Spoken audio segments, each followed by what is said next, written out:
What if I told you that comparison is not the problem? What if I told you that comparing is not bad? It's actually a cheat code. And the problem isn't that you're comparing, the problem is what you're comparing that is.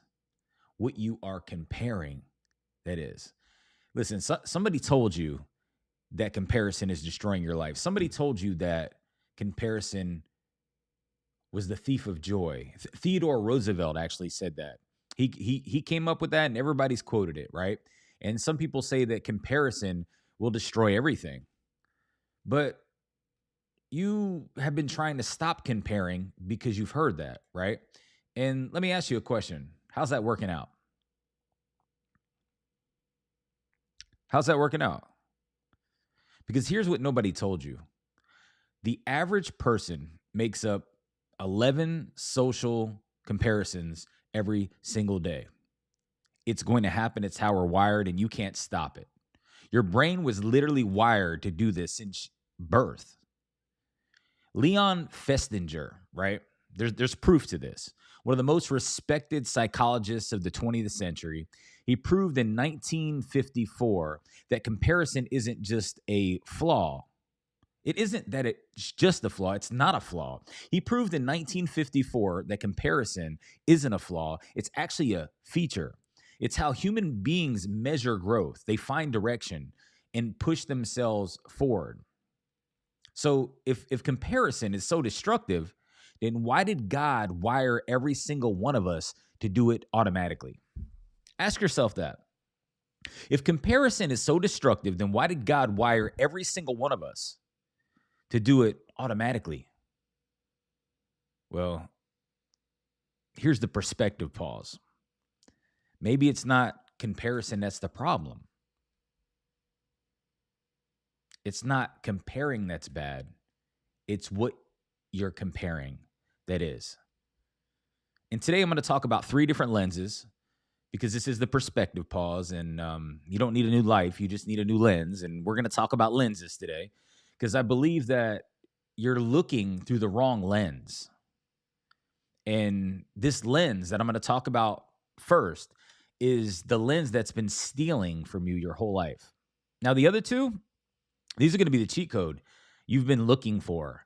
And what's interesting is, like, you don't have to pay anything to get to the next level of life. You don't have to invest anything except for your time.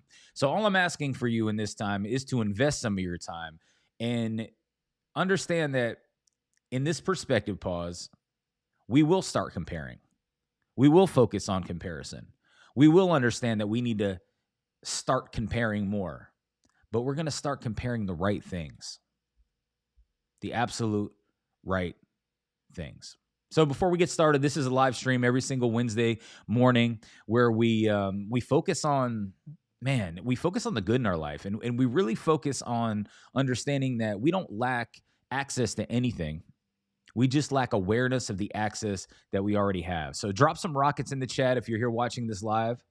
And if you are watching this for the first time, feel free to go ahead and subscribe to the channel, like the channel, leave any comments, any type of feedback that you may have of anything that you love to hear about. We are going to reference the Bible. We are going to reference different types of research and studies. And I'm also going to talk about some stories in my life because I do believe that the stories in my life have caused me to believe this. And I believe that experience creates belief. And sometimes we can read something, sometimes we can get some advice, but it truly doesn't stick until we go through it. I mean, until we experience exactly some suffering or some pain or maybe learning from some mistakes. Like a lot of people say you can learn from 2 ways, right? Mistakes and mentors. But you don't really learn from the mentor. You only learn from the lesson. And see, school and life, I say this a lot, and I really believe this, is that there's a big difference between school and life, right? And in school, they allow you to go through the lesson, then you take the test. But in life, you take the test, then you learn the lesson, right? So experiences are what's going to create belief. Now, it's great to have wisdom. It's great to have understanding. And there is a cheat code to learning because obviously the more wise we become, the less mistakes we will actually have to encounter. So, what I want to talk about though is the mistake that we've all been having, and it is looking at comparison through the envy lens. Right, the envy lens. And what is the envy lens, right? Let me kind of come up with this, right? And let me ask you a question, right? Have you ever been to a football game, right? My daughters have been cheerleaders ever since they were 5 and 6 years old. Um, I've been at a lot of football games, right? And one of the things that I notice at football games are that people will take a lot of pictures, right? And not just family taking pictures of their kids. You have professional photographers and videographers actually getting the action, right? They're maybe videoing and taking pictures of the players, the plays, the halftime, the cheerleaders, the coaches, whatever it may be, right? But they are using cameras to actually obtain images or videos to showcase what's going on there, right? And this envy lens, right? What this envy lens is that you're comparing your position to someone else's position. The envy lens is when you compare your position to someone else's position, where you are to where they are, how far you've come to where they are now. And it's kind of like when we talk about lenses in football games, it's a telephoto camera lens, right? Telephoto, I think that's what it's called, right? It's a zoom lens, right? So we're using a zoom lens on everything that's far away and makes it look close and overwhelming. What do I mean by that? Well, I mean that like if you take a zoom lens, right? And you know what? This is a great analogy. My daughter just had her senior football game, right, at high school, and I took a camera with me, right? Sony A6400, right? And I had a lens, and I brought a 16 millimeter lens, a 35 millimeter lens, and then I think I don't know, a longer zoom lens, right? I don't know what it is, 155 millimeter or something like that. I'm not a professional photographer, but I will say that the zoom lens was the lens that I needed to use, right? And when I used that zoom lens, I was able to actually zoom in on things and see them much clearer, right, from afar. But the only thing that wasn't good about that was that I couldn't see anything else, right? So if I wanted to take a photo of everything that was going on outside of that one thing, then I needed to change the lens that I was looking through the situation with, right?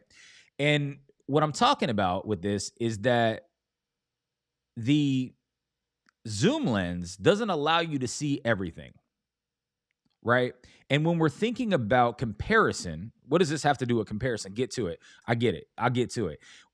When you're using this lens, right, in life, it's kind of like comparing your situation to where somebody currently is. And so your progress gets a little blurry. Your wins get a little blurry. Your own ladder gets blurry. And I'm going to talk about ladders here in a little bit. It's going to blow your mind, right? But when we think about what we're seeing through the lens, it's just one thing. So we're laser focused, which is a good thing, right? But we're laser focused on one thing and we can't see anything else. So what I mean is this, right? Have you ever felt like you actually will look up to somebody, right? I'm an entrepreneur. So I look at other business owners and entrepreneurs and I see where they are and I see how well their business may be doing, right? From the outside looking in, though, from the outside looking in, right? Because a lot of us, I'll be honest with you, let me keep it real. A lot of the things that we're comparing ourselves to, when we're comparing where we are to where someone is, it may just look like they're there. It may just look like they're there. Like when we see somebody with a wonderful relationship on social media, right? It looks good. When we see somebody standing next to a Lamborghini and they're saying that their business is booming, it looks good, right? But we really don't know what's going on. We really don't. And I don't want to be pessimistic, but studies show that over the time of 10 years, the majority of businesses actually fail. So if that's the case, then the majority of business owners that are showing you their success is probably not true. The majority of people that are actually showing you something is what they want you to see. what they want it to be, not what it actually is. And I know this because I've done some business consulting with a lot of high level entrepreneurs and business owners. And when you ask for their financial statements, it's not what you think it is, right? And what do I mean? It's not what I think it is. It's not what they've been. It's not the story. It doesn't align with the story that they've been talking about, right? Or it does not align with what it is that they're wanting you to see. So a lot of the times you're doing much better than other people. They just paid a content creator to make them look a little bit better, right? And same with relationships. I remember in my marriage before I got a divorce, it was always like, here, let's get together and take a picture. We would take a picture, right? And it looked like we were happy. Even in my last relationship, it looked like we were happy. Even with my kids at times, it looked like you're happy, right? Nobody is happy all the time with everyone else being happy all the time. You're not going to be a parent and you're happy and your kids are happy all the time. That's why I struggle sometimes with this whole thing when people say, happy wife, happy life. Yeah, I know, don't take advice from me. I'm not married, but I'm just saying, when somebody says happy wife, happy life, let me ask you a question. When they're happy, you're happy. So when they're not happy, what happens? When they're not happy, what happens? Are you not happy too? Because here's the problem, right? We're so focused on where someone else is that we forget where we actually are. And so what I mean about that is that if we were in a state of mind where we would actually look at the progress that we've had, right? And not only just the progress of what we've had, but just knowing that comparison, it doesn't steal anything from you. It's the lens that you're looking at it through that did, right? And it's not comparison, it's shame. Comparison shows you what you desire. If you see somebody that's accomplished something and you're like, man, I kind of like that, right? That's not the problem. That's revealing to you that maybe something that you want. That's actually some information about yourself. But the problem is when you take that desire and point it out, and not only point it out, you point it at yourself. When you take that desire and point it at yourself instead of at a goal, desire pointed at a goal becomes fuel. Desire pointed at yourself becomes shame. It's like comparison shows you the door, but shame is what actually robs the house. Right? Okay, I'm probably bouncing around right now. I'm probably what are you talking about, Chesko? Maybe you're following me. If you're following me, put some rockets in the chat. I want to go over 3 reasons why you may be looking at life through an envy lens, right? Number 1 is that you can't celebrate other people's wins. You have a hard time celebrating other people's wins. If somebody gets a new client or, they get a new opportunity or you see them grow and something great happens in their life, instead of feeling inspired, you start feeling a tightness, this quiet, why not me? Well, that's the envy lens. And that's turning their highlight into your low light. Yeah, come on. It's for real, but it's turning their highlight into your low light. It's almost like somebody else can't shine unless it's you. If you feel that way, even if you hop on social media, you start doom scrolling and you start looking at other people's success or other people's wins or things that they're celebrating in life, you start immediately feeling like, man, I wish I was celebrating that, or you can't even celebrate them. You start turning it around on yourself. That's a sign that you're looking at life through an envy lens, because the envy lens turns their highlight into your low light. And just because someone else is shining doesn't mean that you're not. Another reason or another sign, I would say a symptom of you actually looking at life through an envy lens would be that you're always behind, no matter what you achieve. No matter what you achieve, you're always behind. You feel this way ever? Do you ever feel this way? You're always behind. No matter what you achieve. You hit a goal for about 5 minutes, it feels good. Maybe 10 minutes, maybe 15. I don't know. Maybe you tell a few people and you feel great. But then before you know it, you find someone else that's further ahead than you, and then your win doesn't count anymore. That's the envy lens. And the envy lens was never designed to make you feel enough.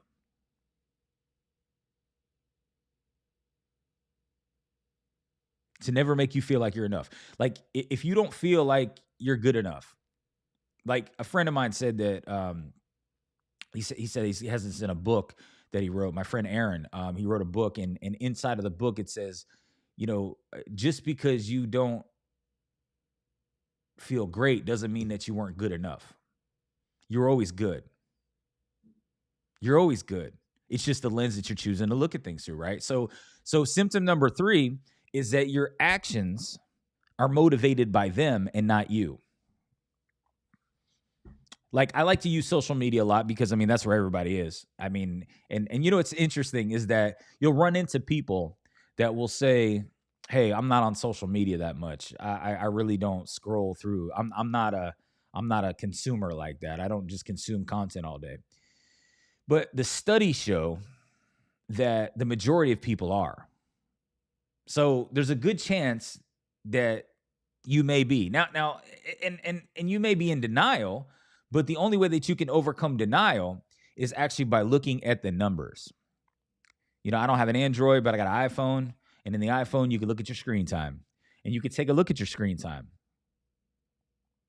And then you can start asking yourself, how much time are I on that, on my screen, right? Anyway, I'm not going to get into that. What I'm saying is this, is that like your actions are motivated by them, by others, not by you. And you're posting because they're posting. You're talking about certain topics because they're talking about certain topics.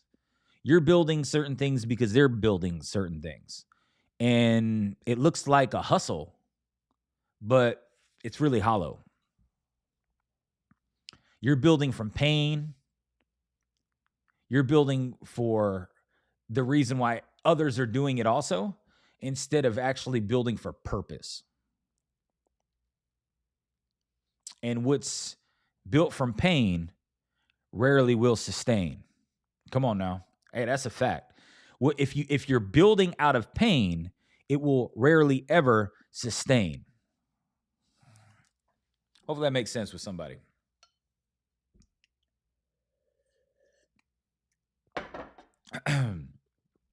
So there's a difference between being expired by someone else. Expired. No, we're not going to get expired. There's a difference between being inspired by someone else and then also being haunted by them. This envy lens actually haunts you.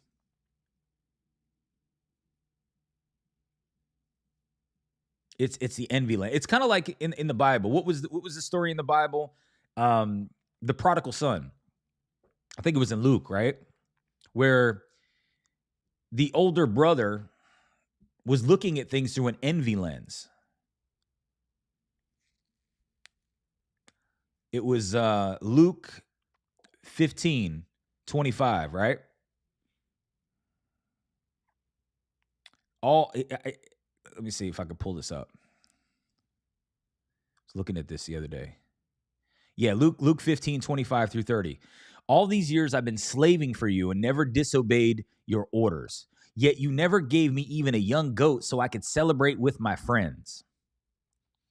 See, the older brother had everything, but he was so zoomed in. He was zoomed in so hard on what his brother received that the position, the celebration, the welcome home, that he couldn't see everything his father had already given him. He was so focused on his brother that he wasn't even paying attention to what was given to him. The father didn't rebuke. The father didn't rebuke his work ethic. He rebuked what the comparison did to his heart. Ooh, that's deep. Yeah. It was never the comparison. It was always the condition of the heart behind it. So like the envy lens is kind of like what happens when we're not purifying our heart. It was never the comparison. It was always the condition of the heart behind it. Man. Melvin, what's up, bro? He said the gym is the only exception to that, I think. The gym. Well, I'm about to get into it. I'm about to get into it. I'm gonna explain. I'm gonna go a little deeper into that, man. I appreciate that you're here, bro. So let me kind of like go into this last piece, right? About the envy lens, right? Because this is the lens that people use when it comes to comparison. So when people think about comparison and it's a bad thing, it's because they're using it through an envy lens. Comparison is not what's wrong; it's what we're comparing to, and we're comparing where we are to where someone else is, right? Nevertheless, whether it's, even real or not. But again, like I just said in the prodigal son, it's not a factor of what's really going on. It's a factor of our perspective of what's really going on and where we choose to focus on what's really going on. Because we don't experience things in life, we experience the things in life that we focus on. Come on now. So comparison, it's not like it's a character flaw. It's literally a feature of it being human. I mean, God gave us this initial thing to compare. Hey, where are we? Where are they? Okay, cool. What's the gap? Like, there's a healthy way to use comparison as a way to improve your life. The question is how? How, right? So in 2024, there was a new study, the cohort study, right? And 4,660 comparisons were tracked. Okay, check this out. Students today compare automatically more often with more distant people and feel significantly worse during the comparison than students in the 1990s. Why is that? Because social media did not create comparison, it supercharged the envy lens. Right? It's the same wiring. We're still comparing, but we're doing it through a different lens. And social media, it didn't create comparison. It supercharged the envy lens because it allows us to see where someone else is, and we think that their highlight is creating a low light for us, but it's not. We're just comparing their highlight reel to our behind the scenes. Their staged and performed, content created, edited, and super enhanced performance to our real life. But how do you get out of this envy lens? That's the real question, right? How do you get out of envy lens, right? Well, you name the lens out loud. I mean, the moment that you feel that tightness, and listen, we're all human. There's times that I felt that. I mean, there's times I still do. I'm not going to lie to nobody. Like comparison, here's the thing though, like, right, when you get triggered or you take accountability or you say that I am imperfect, you start to realize, okay, cool, there's an area that I can improve in. So for me to say that I'm triggered by the success of another human being, it allows me to ask myself, man, what am I doing? Am I doing what I'm supposed to be doing? Maybe I am, maybe I'm not, but at least it's an evaluation moment. At least it allows me to get out of my head and really start really looking at some things differently. So the moment that you feel that tightness, say it. I'm in the envy lens right now. You can't fix what you won't face. You can't shift the lens that you don't know you're wearing.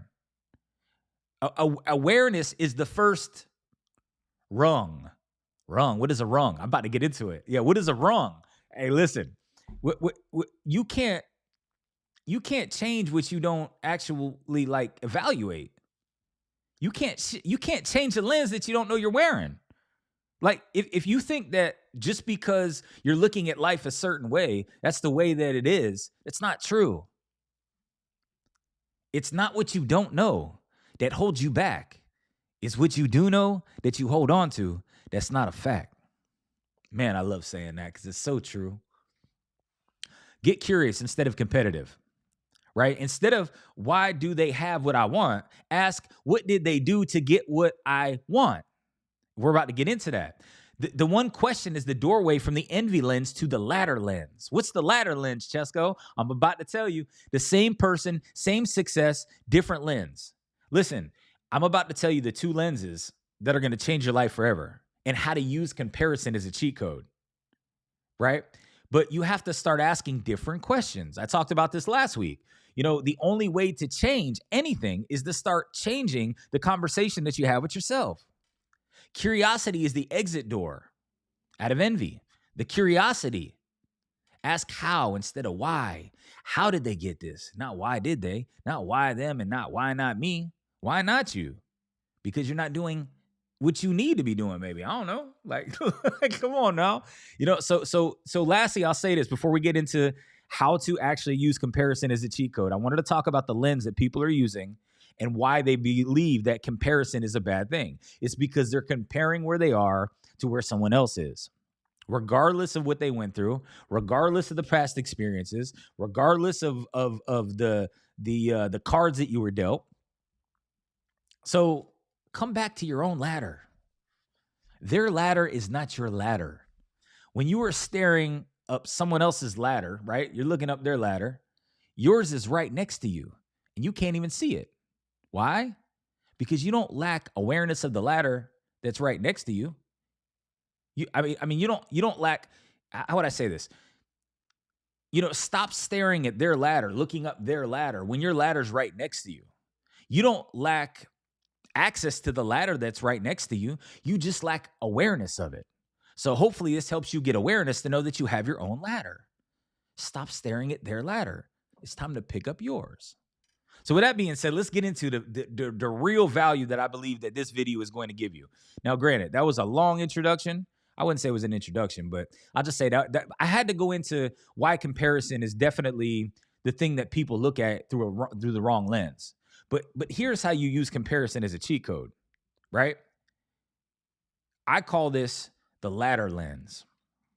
We're going to talk about two lenses now, right? So there's three lenses of comparison. The first one is what everybody uses. It's called the envy lens. And it's basically you're envying other people. You're comparing your day 1 to their day 50, whatever the case may be, right? But there's two other lenses that will allow you to utilize comparison as a cheat code. And nobody's going to tell you this, but I will.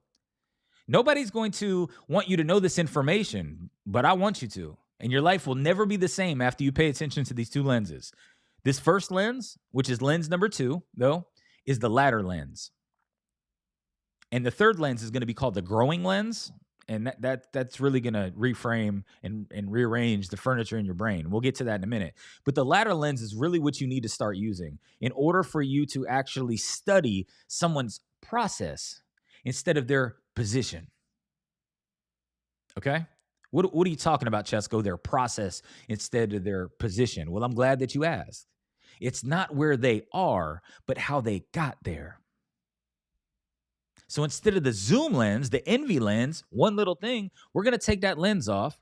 We're going to change the lens that we're looking at life through, and we're going to pop a wide angle lens on there. So we can see the full landscape, the context, the foreground, the background, the whole picture. And here's the key word. You probably never heard this word before. The key word to this is going to be rungs. Rungs. What is rungs? R-U-N-G-S. Rungs. The rungs are the horizontal steps on a ladder. The things that you actually stand on to climb the ladder. And here's what nobody talks about. Rung. Sounds exactly like wrong, almost, right? Like wrong. Like, you know what I'm saying? Like, this is crazy to me. I was going deep into this, and it just hit me in the face. And I never knew what a rung was. I just knew what it sounded like wrong, right? Because it's wrong, right? That's a coincidence, right? Why is that? Because the world doesn't want you to focus on the rungs. They want you to focus on what's wrong. And what's wrong? Looking at the top of the ladder instead of the rungs, which are the steps and the reps to success. Because a rung that's wrong for your level is literally a crooked step. You don't fail because you're weak. You fail because that rung wasn't built where you are for your feet. You don't fail because you're weak. It's because you're stepping on the wrong rung with your feet. Come on now. I don't know if you're catching this. Drop some rockets in the chat if you're catching this. But there's a difference between horizontal and vertical comparison. Right? Man, this is so good. This is so good. And we're a little late today because like I just kept going deeper and deeper and deeper into my research this morning on really how to put this together. And it's just like God was giving me more little creative nuggets on how to explain this, right? And it was interesting because I feel like there's horizontal and vertical comparison. Now, I've never heard anybody in my life ever talk about this. So I'm glad that this is on YouTube and it has a long shelf life, because this will be here for generations to come. Because there's going to be people that need to come back to this video to be able to understand how to use comparison as a cheat code. And most people are doing vertical comparison. They're looking up at the rails of the ladder. They're measuring the gap between where they are and where someone else is, right? And they're falling behind. They're looking at the top. They're looking at what somebody has attained, but not the process that will allow them to sustain, right? These rails are the two sides of the ladder, right? You're looking up the rails, measuring your distance. That's the envy lens, right? When you're looking vertically, right? When you're looking vertically, there's vertical comparison and there's horizontal comparison. The ladder lens flips it all. You go horizontal. You stop looking at the rails and how tall the ladder is and looking up at the top of the ladder, and you start looking at the rungs, the horizontal steps, the reps to success. You find someone else you find someone at your rung, or you study where they were when they were at your rung. And you study the path from there. Now, some of you might like the word rung, maybe you don't. It's just a step. It's the steps on the ladder. But see, most people are living vertical comparison, looking up at the rails, measuring the gap. This ladder lens that you can change the way you're looking at things through. Like when you put this on, you go horizontal. You go horizontal. Right? And here's what most people get it wrong. Here's when most people struggle. Here's when most people get frustrated, right? They copy what someone is doing right now at the top of the ladder without building the actual steps and the rungs to get there. The ladder looks tall, but the rungs are weak. And the moment you get to the top, it actually collapses because you'll actually leave your ladder. Listen, you'll leave your ladder to want to climb a different ladder. And listen, it's not about attaining the top of the ladder. It's about sustaining the top of the ladder. But even more importantly, do not fear that you're climbing your ladder too slow. Fear that you're climbing the wrong ladder. I know that's going to be cut out for a short this week. Fear that you're climbing the wrong ladder, because just because somebody is on the top of a ladder doesn't mean that it was built correctly. Just saying. Whew, let that sit for a minute. That's the perspective pause of today's video right there. That's the perspective pause of this video today. Do not fear that you're climbing your ladder too slow. Fear that you're giving too much attention to somebody else's and you may be actually climbing the wrong ladder.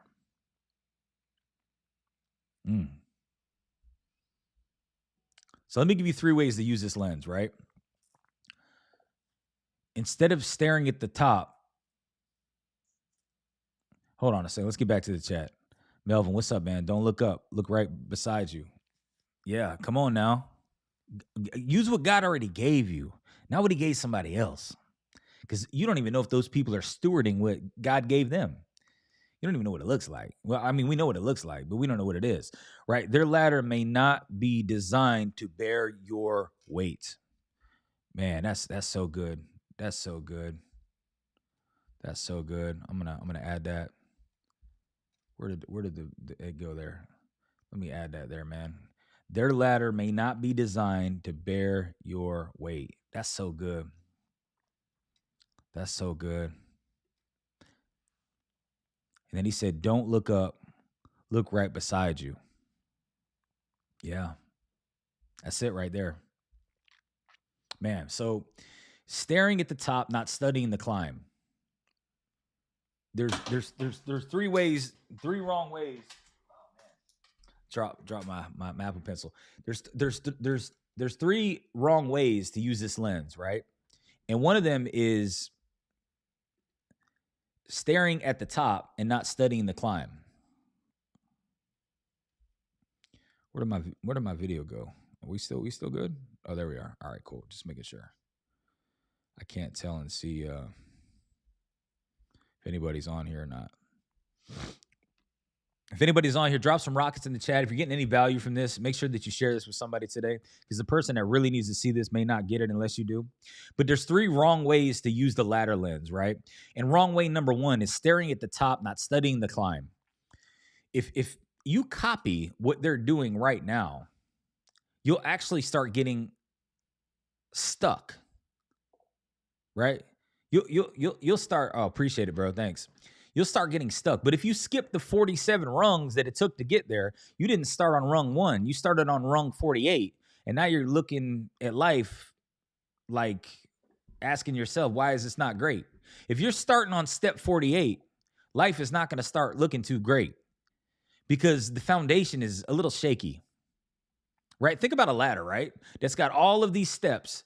And if you didn't start at the bottom and you started at the top, those legs are going to be a little wobbly. Well, that's what most people are doing right now. Most entrepreneurs are doing right now. Most people in their relationship are doing right now. They're actually wanting to get to the place that they want to go without becoming the person that'll actually get to stay there when they do get there. And you're not behind because you're slow. You're behind because you started on the wrong rung, on the wrong rung, on the wrong step. And wrong way number 2 is that you're taking advice from their destination and not their journey. This is really important, right? I've been in masterminds. I've made a lot of investments in my life. I've done a lot of different things that have put me in places to where I thought I needed something. I felt like I was missing out.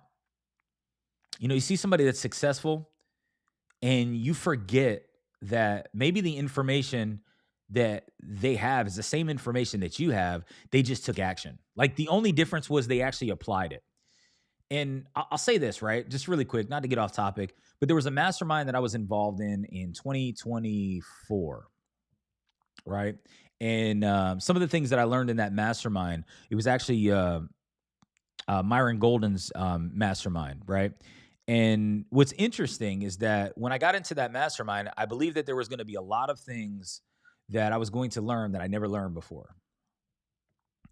And to be honest with you, there wasn't. To be honest with you, the majority of the things that I learned in that mastermind, I actually taught other people before. That's how crazy this is, right? Because I was looking at their destination and not their journey, right? So when I saw how successful they were with doing one-to-many sales, I acted like maybe I wasn't good at doing one-to-many sales when I had already done pretty well at one-to-many sales. I thought that maybe, you know, being online and a strong online presence and a strong online brand, I was going to learn things that I didn't know, but it was just consistency. Because a lot of the things that I learned in that mastermind, I learned from a book from Russell Brunson, which was called Expert Secrets, right? And in Expert Secrets, he talks about everything that I learned in that mastermind. How to, you know, use persuasive communication, how to be able to find a product that people really want, how to be able to build a audience and a following, how not to create content, but actually document your process, so in that book, right? And it's interesting because it's like, we read all of these things from people thinking that we're missing out on some kind of information, but it's nothing that we need. It's not information, it's application of the information that we already have. You see, too many of us are either building one of two things. We're building one of two things. We're either building our business or we're building our bookshelf. If we're building our business, then we're focusing on our self-development. We're actually applying the things that we've learned. But if we're not focused on our self-development, then we're focused on our shelf development, which means that we're just getting more information and books to put on a bookshelf, which does not build your business, right? And so a lot of the times, since we didn't apply what we learned, I used to say something all the time. People used to get pissed off. I'd say, don't read another book. Do not read another book. People be like, what are you talking about, bro? Books are the way to wisdom. They are, but you don't need to read another one. Why is that? Because the next book that you read is just going to be something else that focuses on your shelf development and not your self development. Well, how do you know that? Because your life is the same. And you read 10 books, but your behaviors are the same. You read 20 books, but your habits are the same. You read 30 books, but your life looks exactly the same. So don't read another book until you apply what you read in the last one. Don't read another book until you apply what you read in the last one. Yeah, it sounded cool when you were reading it. Sound really neat when you thought about what your life would look like when you were actually reading the principle and said, man, if I applied this, my life would look like that. But then the moment you went to apply the principle, you felt some pain. You felt a little procrastination. You felt a little uneasy and uncomfortable. Well, things have to get uncomfortable in order for you to grow. It's kind of like therapy. You go to therapy and you got a bad therapist. How are you going to know? You're going to walk out feeling great. What do you mean? I thought good therapists help you feel better. Not all the time. They help navigate your mind and your life's experiences for you to go through some anxiety. Like in that moment, you have to feel anxiety. Like everybody avoids anxiety, everybody avoids stress, but the anxiety and the stress are what creates this feeling of discomfort, which then causes you to say, you know what, I don't feel comfortable here. Okay, so what do? Do you run back to comfort, which is your old life? Or do you run back to the new version of you, which is just all about faith and discomfort? Faith and discomfort. I mean, Jesus was on a cross. Like after he got physically and mentally destroyed. But he kept going through with it because he had a mission. What is your mission? What is your mission right now that's so strong that no matter what you're going through, you're not going to go back to your old life?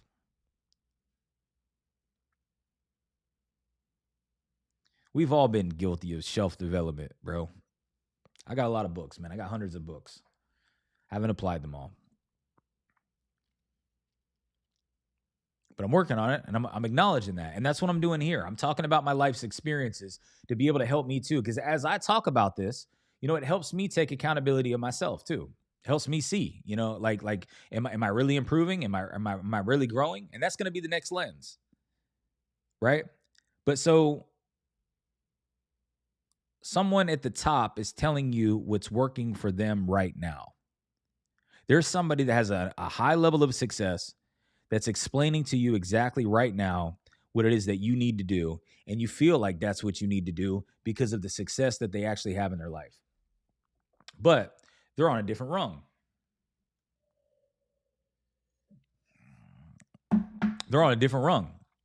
I mean, they may have big ad spend. They may be on big stages speaking. They may have some high-level employees, associates, executives, right? But you haven't locked in your first 10 clients yet. That advice isn't bad. It's just not for your rung. Not bad advice, wrong rung for it. You have to pay attention to the rung. You have to pay attention to the step. Like, if you're not even on the ladder yet, then maybe you should take advice from the person that's on the first step of the ladder. Think about that. Who's on the next step? Not 10 steps ahead, because if you take advice from the person that's 10 steps ahead, you may skip 10 steps. You focus on the grinding. Let God focus on the timing. Again, it's all about you doing what you need to do to keep it when you get there, right?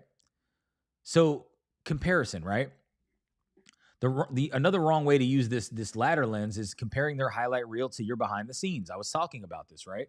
You're comparing your struggle, the footage of your real life, your film tape, to their victory lap and calling yourself a failure. Like you're showing the behind the scenes, stuff that nobody knows about you to something that somebody wants to know everything about them that they went ahead and filtered out and edited and created, when that's not a fair comparison. That's a rigged game that you're going to lose every single time. Like, stop watching that person's victory lap and start studying their training footage. And that's the thing too. If you haven't seen somebody actually grow, that might be a good sign that may not be somewhere where you want to go. Because here's the thing too, right? Like if somebody just comes out and all of a sudden they're an expert and guru at things, but they have no experiences, stories, relationships, situations, mistakes in life, how did they get here? How did they get here? We've all gone through something, right? So it's like, what did the people go through? Like those are the real questions, right? It's like, don't look at the success of a person, look at the mistakes they actually made. And if they're not willing to share their mistakes, well, that tells you something else. Because I mean, in the Bible, it says that we will be freed by the blood of the Lamb and the word of our testimony. So when we open up and we share our testimony, that's where people can relate to the mistakes, not to the success. It's kind of like Hebrews 12, 1. Something else I saved here. Since we are surrounded by such a great cloud of witnesses, let us run with perseverance the race marked out for us, fixing our eyes on Jesus, the pioneer and the perfecter of faith. The cloud of witnesses. The cloud of witnesses isn't there so you can stare at how high they got. They're there so you can study how they ran, their faith, their perseverance, their process. That's your horizontal comparison. Horizontal, not that's vertical. Your horizontal comparison. And then it says, like, fix your eyes on Jesus. Like my boy DJ Wynn says all the time, keep your eyes on Jesus, right? The pioneer and perfecter of faith, the one who went first, the ultimate ladder lens. The ultimate ladder lens. Study the one who went first so you can run the race in front of you right now. So if you're going to, I mean, what better testimony do we have than that? We were never told to stare at where they ended up. We were never told to stare at where someone ended up, right? We were told to study how they ran. I mean, it says it in the Bible. Since we are surrounded by such a great cloud of witnesses, let us run with perseverance the race marked out for us, fixing our eyes on Jesus, the pioneer and perfecter of faith. Can never trust a man that's never made a mistake.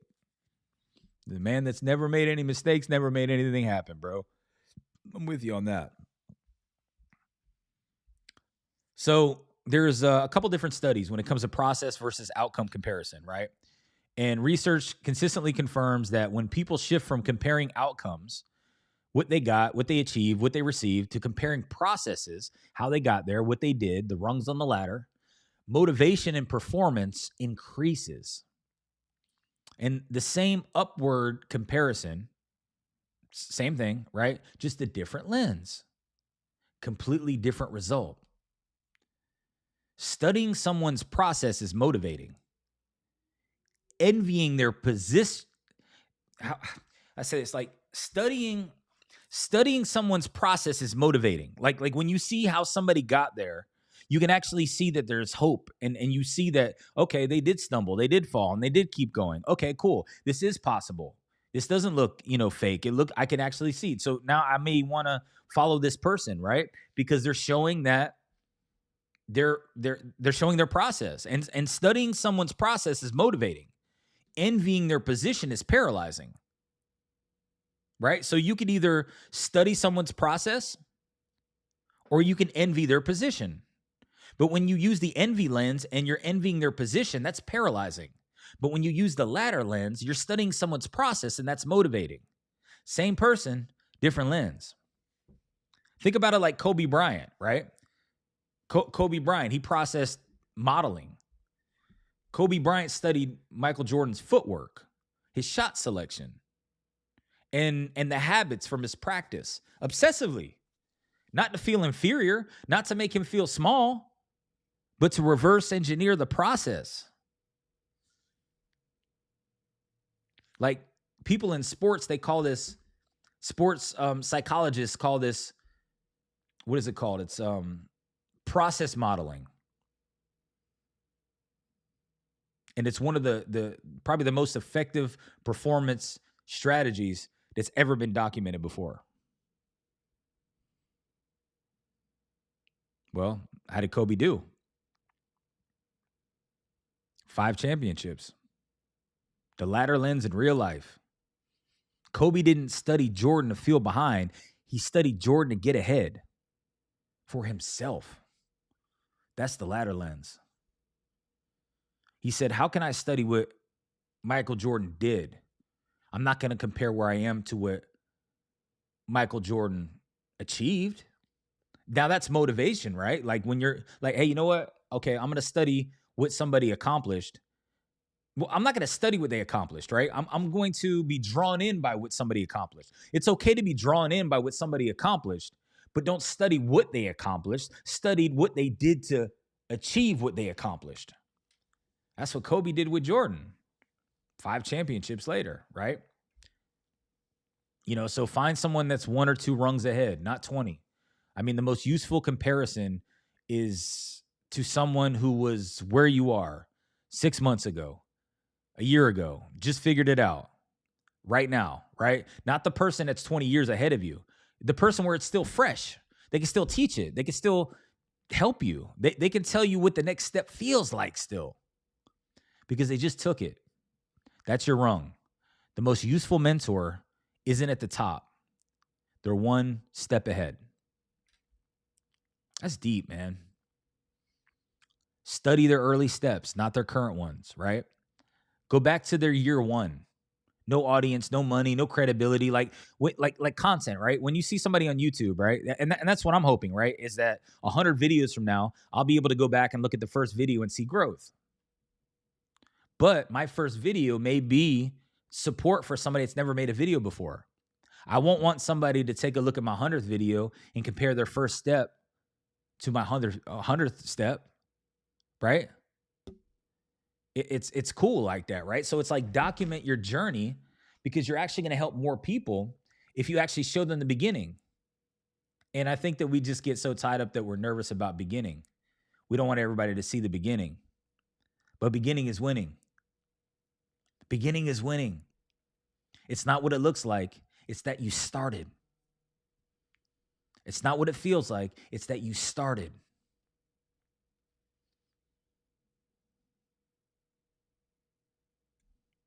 So study someone's climb. Don't study their crown. What did they do when they had nothing? What did they do when they got punched in the mouth? You know, like Mike Tyson says, right? Like everybody got a plan until they get punched in the mouth. What did they do when they got punched in the mouth? That will tell you everything about who they are.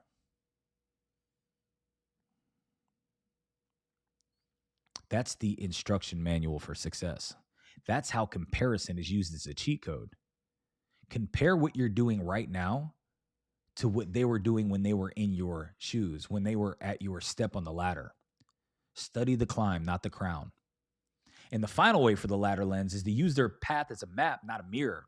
See, a map shows you the terrain ahead, right? It shows you like what's going to happen, right? But a mirror makes you feel a certain type of way about yourself. Like their story, their journey is all data. Their process is like a GPS. You're not them.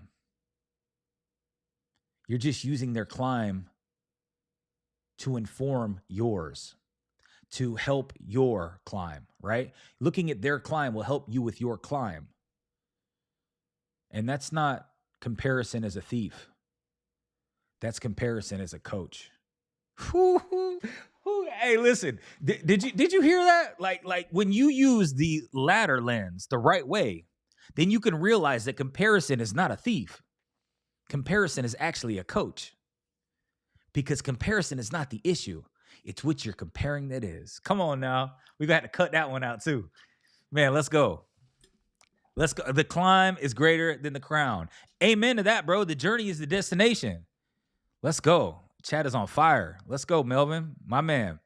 Listen, the journey is the destination. So I'm going to get into this last lens and then we're going to get out of here. But I promise you, when you take a look at this, this is going to also be extremely valuable, just like the ladder lens. And lens number 3, it's called the growing lens, right? And most people are using what I call the going lens, right? Always watching where someone else is going. Always watching where someone else is on the move to, right? Where are they going? But the growing lens is completely different. It flips the camera inward. And the analogy that I came up with this is so good. It's so good. It's gonna make you remember this every single day. Like, this is the one that I promise you're going to be able to apply this every single day and be able to see it in real time.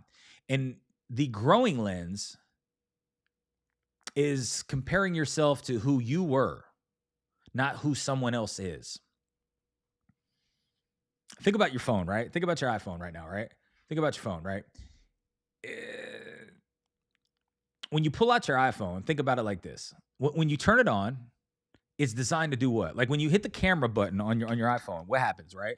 It's like, I'm gonna hit the camera button, right? And when I do that and I hold this up, what's it doing? I'm looking outward. That's the default, right? We are just like our iPhones, Samsungs, right? Cameras pointed at everyone else, watching where they're going, measuring where they are. But there's one button. When you hit it, the camera flips. Now I'm looking at myself. Now you're looking at yourself. That's the growing lens. One letter separates going from growing. Well, 2 letters, right? R and the W. But let's just focus on what's in the middle. The W. I like to always call it the win. But what is a win, Chesco? A win stands for what's important now. And what's in the middle of growing that can help you see where you're going? Come on now. That letter is a W. And the W stands for who? Who are you becoming? That's the real question. The W stands for who. And the who can drag you into the most important question that you need to ask yourself right now. Who are you becoming? Because that's the only comparison that was ever truly worth making.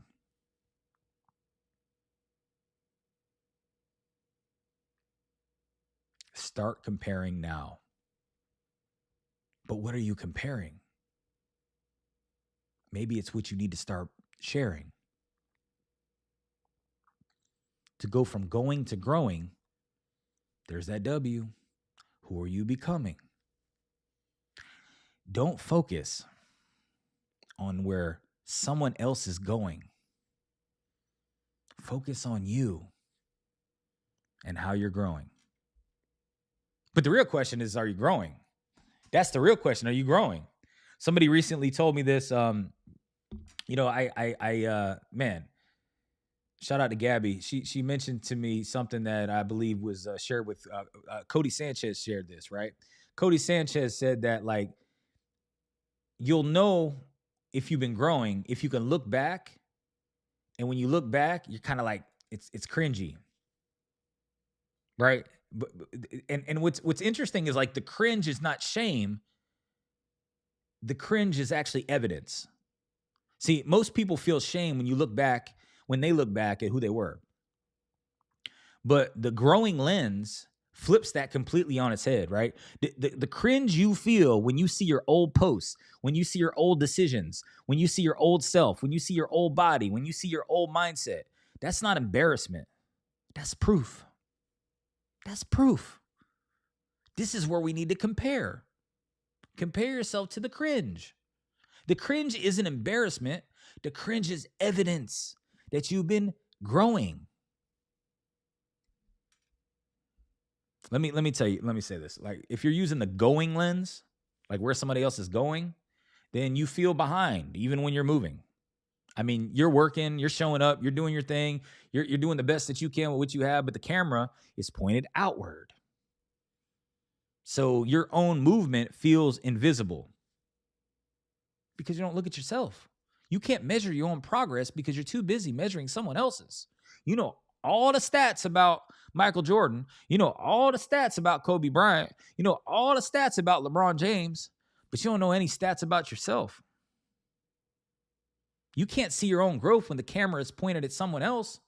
When you're just so focused on where someone else is going, you don't ever hit that little button, flip it around, and see that you're growing. Come on now. Your wins feel small the moment you achieve them.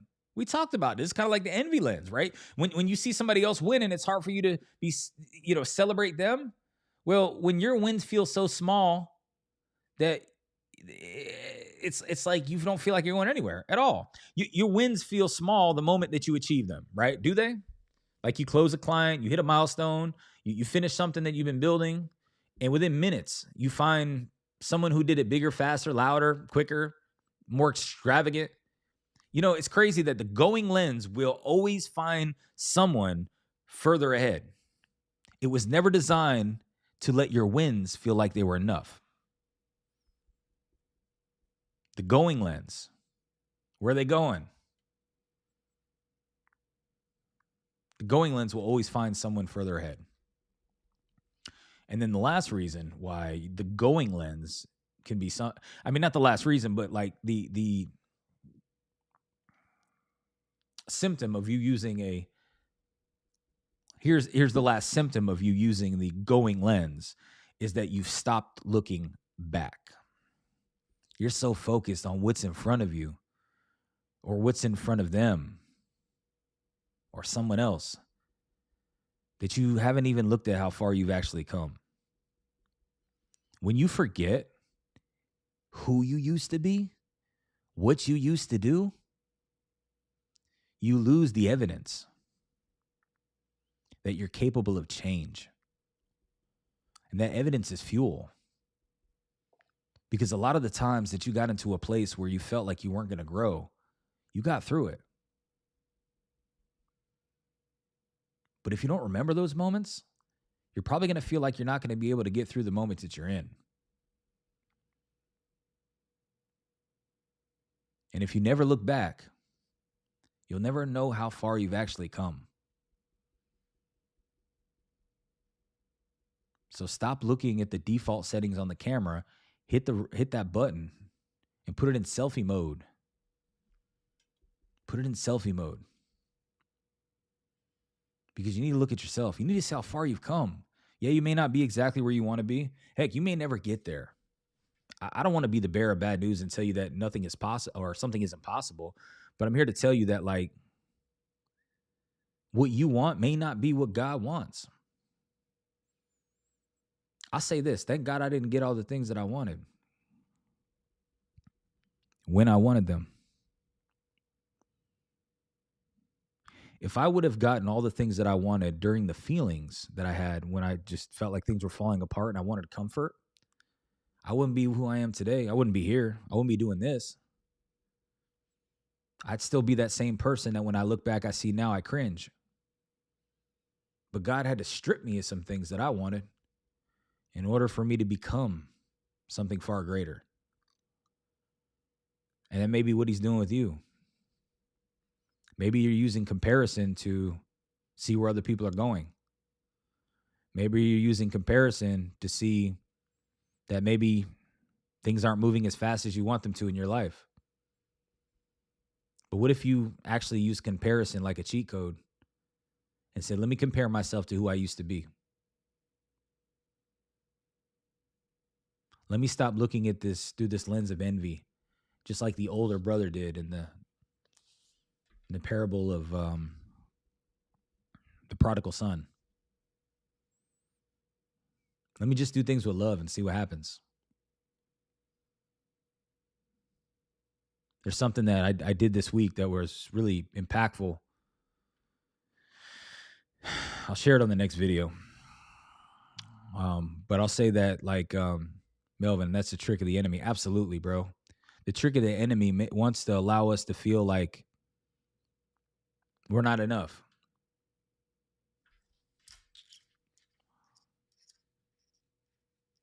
But this is the blueprint for doing what's possible. A lot of people say with God, anything is possible. God can do the impossible. This is true. But you have to do what's possible first. You can't just replace laziness with prayer.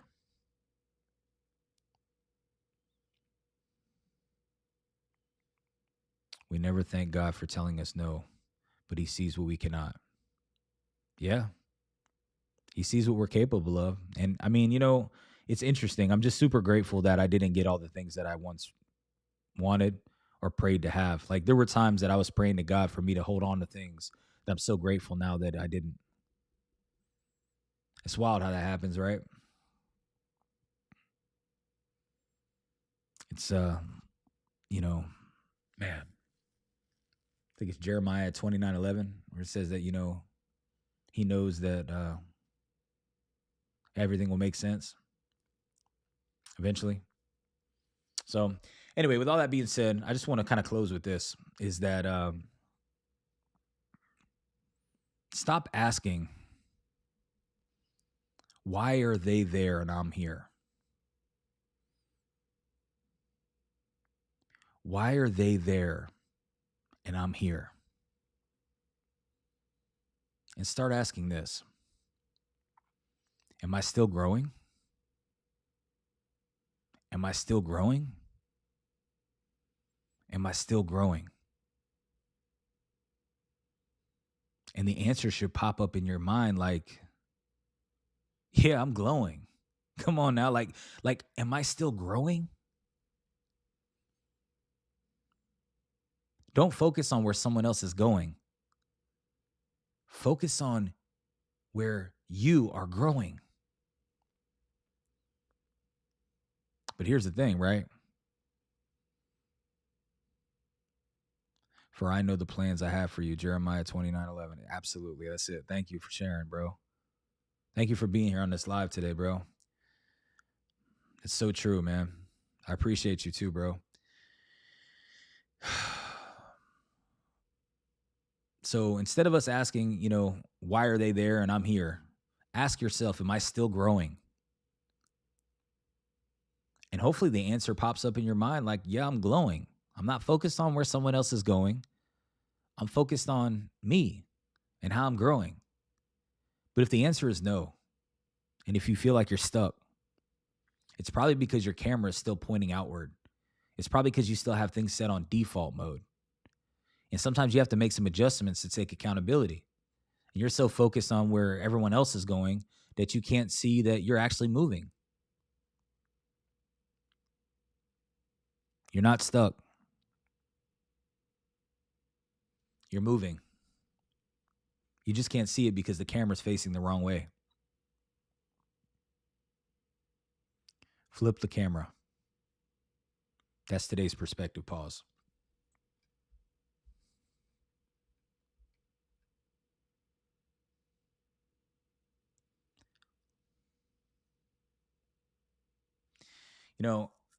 There was a book that I read by Carol Dweck.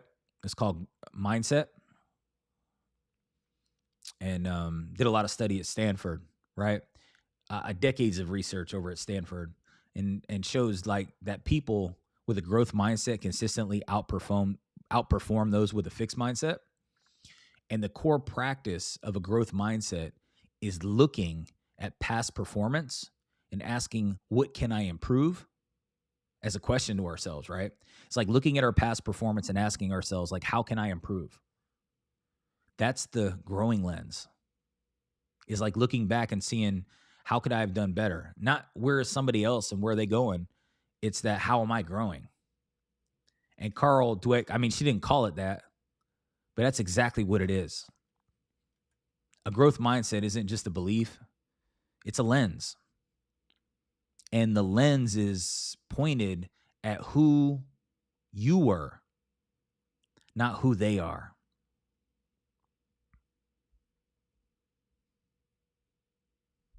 So let me give you 3 things before we go on how to use this growing lens. Ask that cringe question to yourself.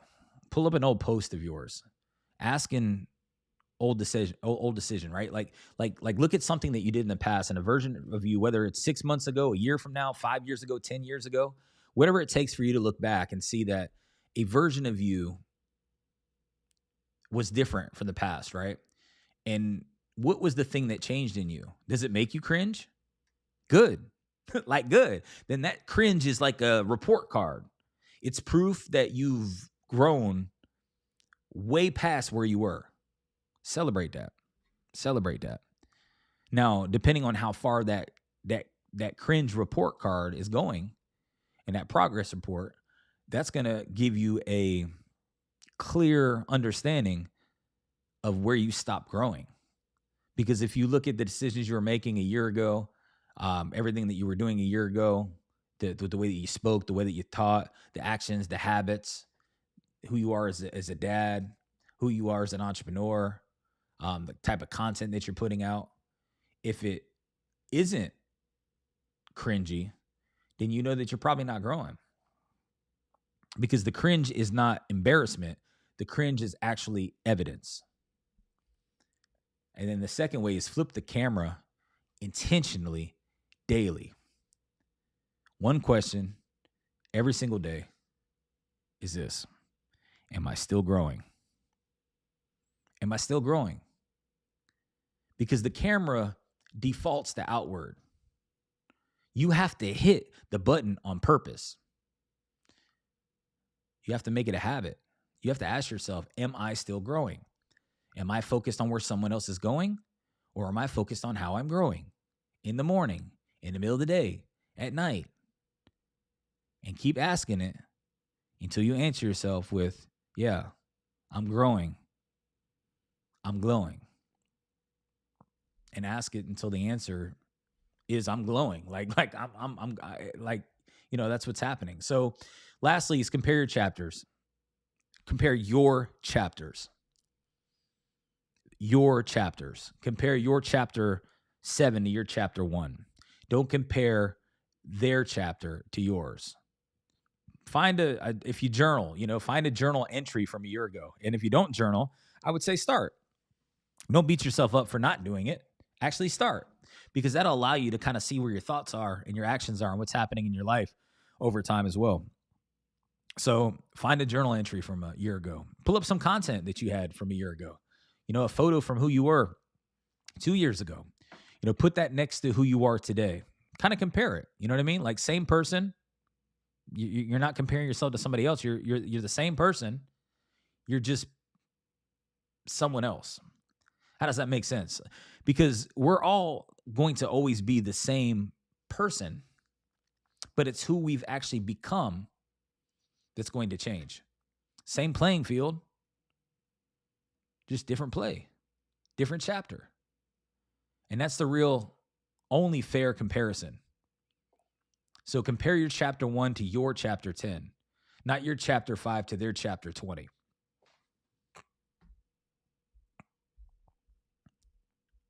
Absolutely, bro. Appreciate you, bro. So Proverbs 27:17 says, iron sharpens iron, and one person sharpens another. See, the framework was never new. And it's like the cross is always the system. 2 directions, vertical and horizontal, God and the people. The whole lens system was already built into the most important symbol in history. I draw it up, but we don't have time for that. But I just want you to think about that, right? So you got the vertical line, right? You got vertical line, which is our relationship with God, looking up at who he is, looking down at how far he's brought us.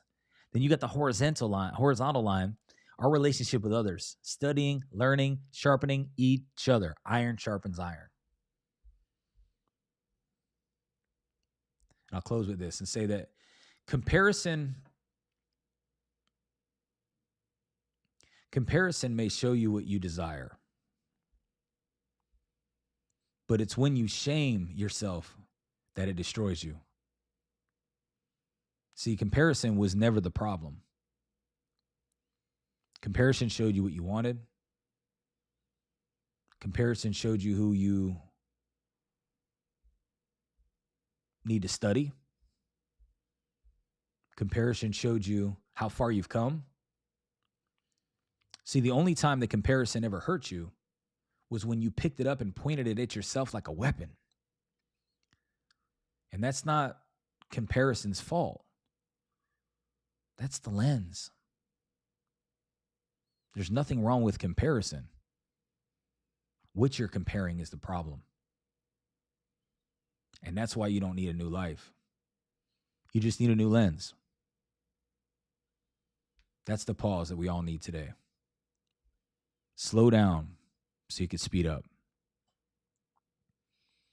This has been another live stream of the Perspective Pause, where we focus on really reframing and changing the way that we look at things. Because when we change the way we look at things, the things we look at change. And we have full control and accountability of the determining factor in our life. And the determining factor in our life is us. There's external things, there's contributing factors that may be happening all over the world in our lives, in our personal lives, in our homes, financially, spiritually, mentally, physically. But those are all external. The only thing that makes the real decision in life on what we do is internal. And when you could take ownership and then you take action, eventually you're going to take off. I pray that this blessed you guys this week, and share this with somebody that needs to see this. And we'll see you next week. God bless y'all. Peace.